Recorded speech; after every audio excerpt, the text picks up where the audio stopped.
Warahmatullahi wabarakatuh. Shalom, Om Swastiastu, Namo Buddhaya, salam kebajikan, salam sejahtera untuk kita semuanya. Perkenalkan, nama saya Sofinia Anggrini. Saya akan membahas materi yang ke-15, yaitu judulnya bekerja di lingkungan perusahaan seperti sistemnya, sertifikasi, dan karir. Nah, latar belakangnya perkembangan industri teknologi yang semakin pesat ini telah membawa perubahan besar ya dalam berbagai aspek kehidupan, terutama dalam dunia kerja dan bisnis. Nah, pemanfaatan teknologi informasi melalui sistem informasi dalam perusahaan menjadi hal yang sangat penting untuk meningkatkan efisiensi profesional, pengelolaan data, serta pengambilan keputusan manajemen. Maka dari itu kita akan bahas di sini. Industri teknologi.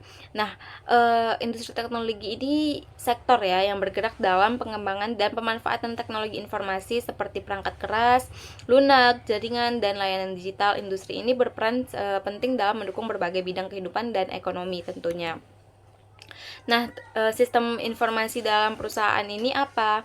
Tentu ya, perencanaan sumber daya perusahaan ERP mengintegrasikan MRP2 dengan aliran informasi di seluruh organisasi untuk mengelola dan mengkoordinasikan aktivitas berkelanjutan perusahaan, termasuk perencanaan produk, sistemnya, manufaktur, distribusi, akuntansi.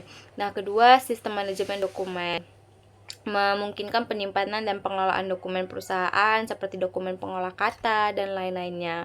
Dan terakhir juga ada sistem manajemen konten CMS, memungkinkan dan mengelola penerbitan modifikasi, pengorganisasian dan berbagai bentuk dan file lainnya termasuk media halaman web di jaringan atau web.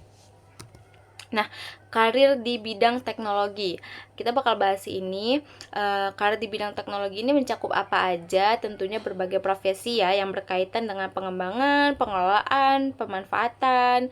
Contohnya itu programmer, analisis sistem, teknis jaringan, dan data analis.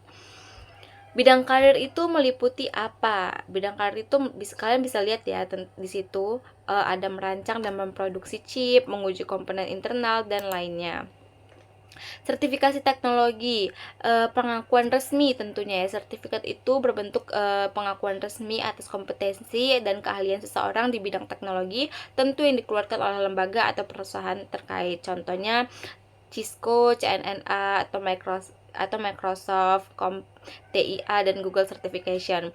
Contohnya itu ada sertifikat perangkat lunak aplikasi, sertifikat analisis data dan basis data, sertifikat sistem operasi. Kalian bisa search di Google bentuk-bentuk sertifikasi ini. Nah, yang terakhir ada pencarian kerja dan perencanaan karir.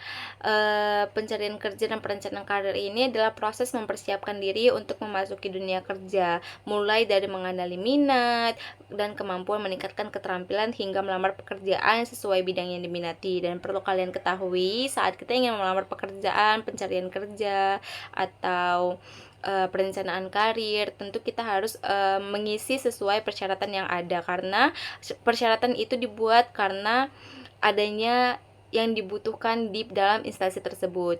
Jika persyaratannya tinggi badan harus minimal sekian, maka ikutilah peraturan tersebut. Mungkin ada alasan-alasan tertentu di perusahaan. Sekian, itu saja yang dapat saya sampaikan. Wassalamualaikum warahmatullahi wabarakatuh.